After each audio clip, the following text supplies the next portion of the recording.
Welcome to my video about using gift funds for a mortgage loan approval. This video will help explain how to use gift funds for your down payment and closing costs on a home for FHA, VA, USDA, and conventional mortgage loans in Kentucky. Okay, let's talk about something real. Saving up for a home can seriously feel like you're climbing a mountain. And for a lot of us, especially first-time buyers, that huge peak, the down payment, it just seems almost impossible to reach. But what if there was a kind of chairlift to the top? Well, today we're diving into exactly that. We're talking about a powerful tool that helps thousands of people get to the summit of homeownership: gift funds. And hey, this isn't some secret, rare strategy that only a few people know about. Not at all. According to the National Association of Realtors, a full quarter, 25% of all first-time homebuyers get a little help from their family or friends to fund their down payment. Think about that. That's 1 in every 4 new homeowners getting a boost from someone they know. But, and this is a big but, here's the catch. Lenders have some very specific rules about how this money is handled. A simple mistake in the process, and boom, you could raise a red flag and put your entire mortgage application at risk. So the most important thing you can do, you've got to know the rules of the game. So let's just get real for a second about the problem here. We all know that feeling, right? Trying to scrape together enough cash for the down payment. And then, oh yeah, closing costs on top of that. It can feel totally overwhelming, and it's often the single biggest hurdle standing between you and the keys to your first home. And this is exactly where gift funds come into play. They're that financial chairlift we were just talking about. They are a 100% legitimate, lender-approved way to make owning a home more accessible. They literally help you bridge the gap between what you've managed to save and what you actually need to close the deal. So what are they, officially? Well, gift funds are money given to you, the homebuyer, by a qualified person to help you with your purchase. But I want you to pay really close attention to that last part. With no expectation of repayment. This is the absolute heart of the matter.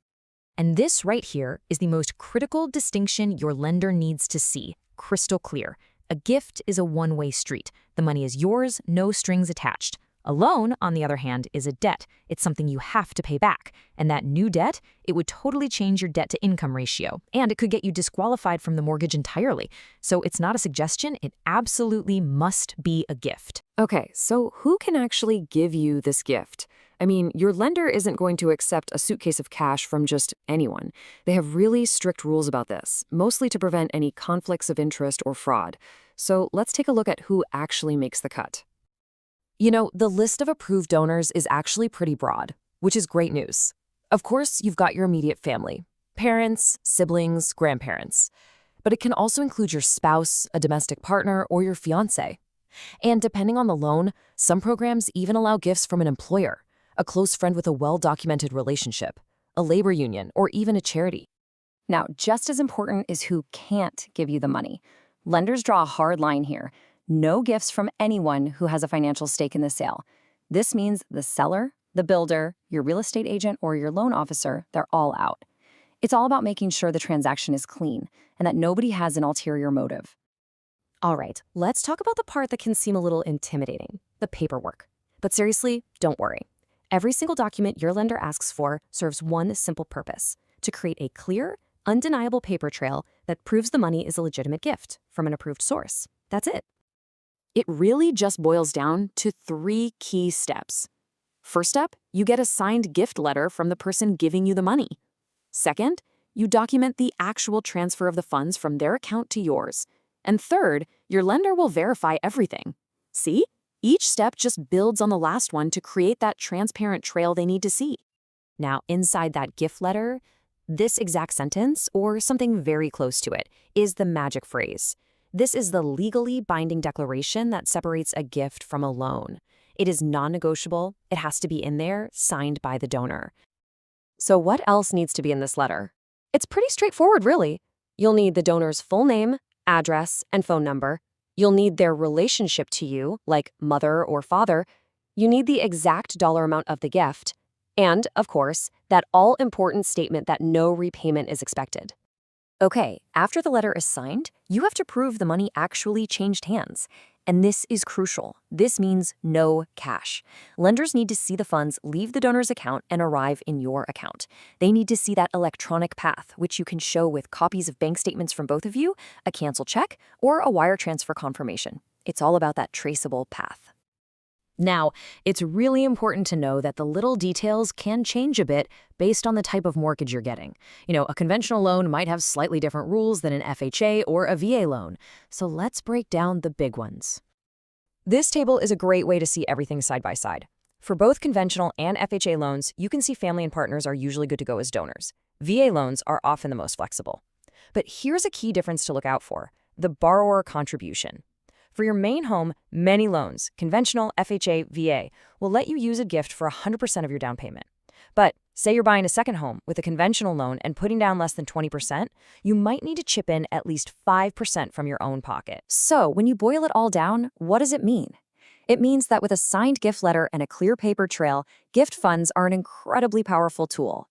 It's a completely manageable process, and it's a path that has helped millions of people finally achieve that dream of owning a home. A question that always comes up is, what about taxes?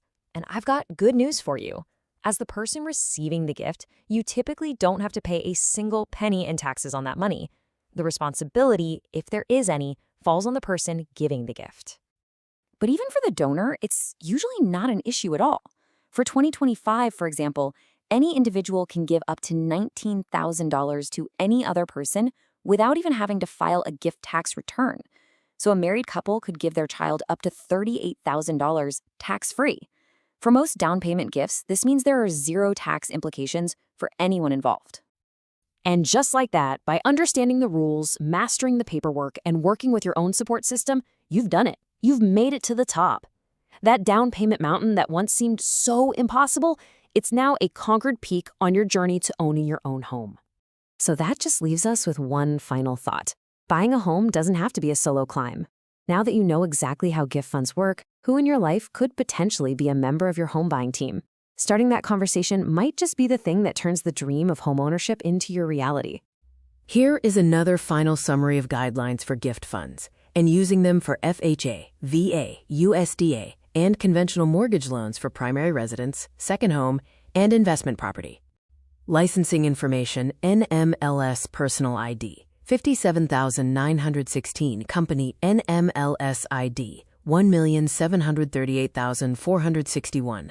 Licensed to originate mortgage loans in Kentucky only, equal housing lender. Contact information: phone 502-905-3708. Email kentuckyloan@gmail.com.